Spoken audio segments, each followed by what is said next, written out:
Skip bombing was a low-level bombing technique independently developed by several of the combatant nations in World War II, notably Britain, Australia and the United States.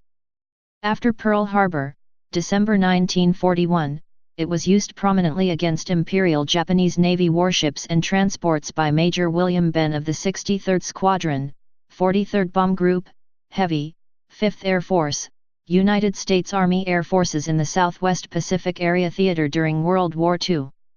General George Kenney has been credited with being the first to use skip bombing with the U.S. Army Air Forces. Technique. The bombing aircraft flew at very low altitudes, 200–250 feet, 6176 m, at speeds from 200–250 mph, 320–400 km/h, 170–220 kn.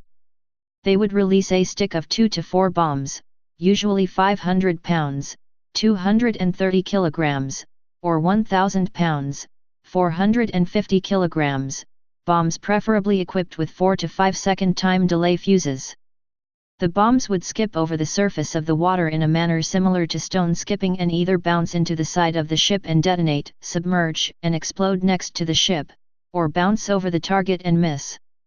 Unlike upkeep or highball, this technique used standard bomb types, although only bombs with a generally hemispherical nose, as all regular American World War II general-purpose aircraft bomb ordnance items were designed to have would bounce off the water surface properly. A similar technique was mast height bombing, in which bombers would approach the target at low altitude, 200 to 500 feet, 61 to 152 m, at about 265 to 275 miles per hour, 426 to 443 kilometers per hour, and then drop down to mast height, 10 to 15 feet, 3.0 to 4.6 m, at about 600 yards, 550 m, from the target. They would release their bombs at around 300 yards, 270 m, aiming directly at the side of the ship. In practice, the techniques were often combined. A bomber would drop 2 bombs, skipping the first and launching the second at mast height. The Battle of the Bismarck Sea would demonstrate the effectiveness of these low-level attacks on ships. Practice missions were carried out against the SS Pruth, a liner that had run aground in 1923. Aircraft.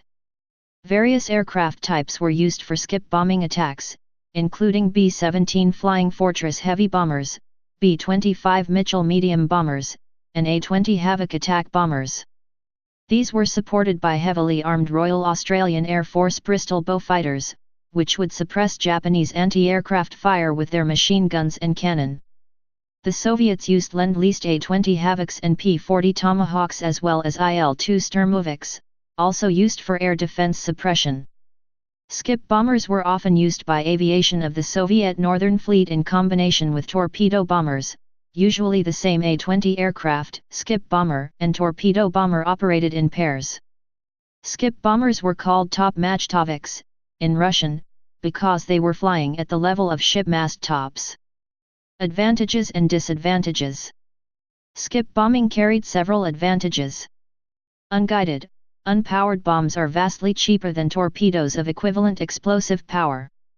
Torpedoes take up to several minutes to reach their targets after launch, enough time for an agile ship with an attentive crew to turn and avoid the attack or minimize its damage. Skipped bombs, however, reach their targets in seconds. Skip bombing is additionally carried out at high speeds, increasing bombers' chances of surviving anti-aircraft fire as aerial torpedoes of the era were dropped at relatively low speeds.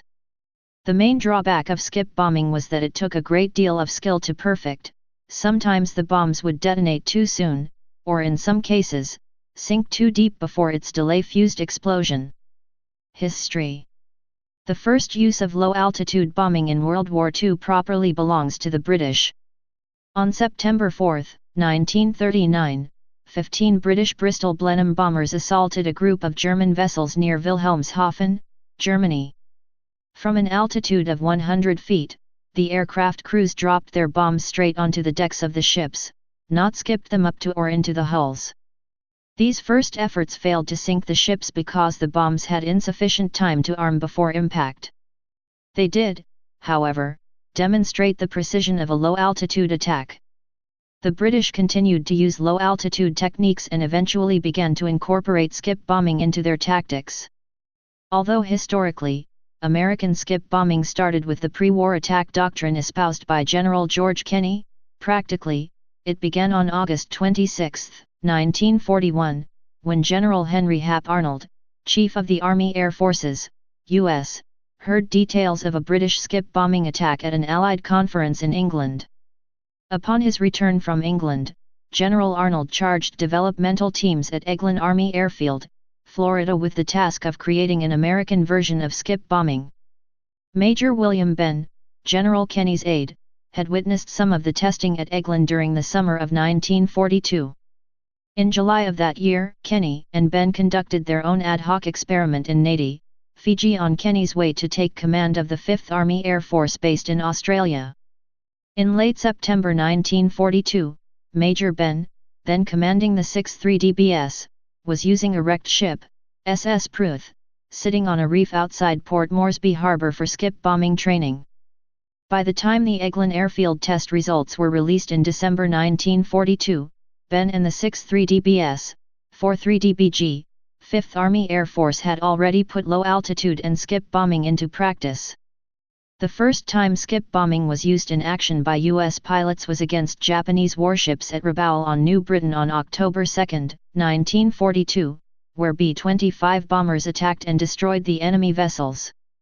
With the continuing success against shipping in Rabaul Harbour throughout October and November 1942, both the tactic and the term skip bombing had become popular in the 5th Army Air Force. A notable use of this technique was during the Battle of the Bismarck Sea, March 24, 1943, off the northern coast of New Guinea. Please subscribe and thanks for watching.